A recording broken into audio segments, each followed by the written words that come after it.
మా ఇంట్లో ఈ అద్భుతం చోటు చేసుకుందండి.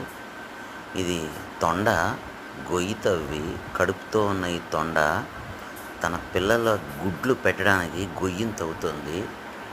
నేను దగ్గరికెళ్ళి వీడియో తీస్తుంటే అది అసలు భయపడలేదు గానీ, కోపంగా బయటకొచ్చి ఇలా చూసింది. నేను చేస్తున్న పని డిస్టర్బ్ చేస్తున్నావా అనే టైప్‌లో కోపంగా చూసింది. మళ్ళీ నేను కాస్త అలాగే కదలకుండా ఉన్నాను. చూసింది. అలా చూస్తూ ఉంది. గవుక్కుని అది చూస్తున్నప్పుడు నేను ఫస్టు ఏదో అనుకున్నాను. మళ్ళీ దగ్గరికెళ్ళి చూస్తే అది దాని పని అది చేసుకుంటుంది. సరే ఇంకా అలాగే చూస్తున్నాను. వీడియో తీస్తున్నాను. చిన్న అలికిడయిందో ఏమో మళ్ళీ కోపంగా ఒక్కసారి తల బయటకు పెట్టింది. బయటికి పెట్టి చూస్తోంది. పాపం కడుపుతో ఉంది. కళ చూస్తుంటే భయమేసింది.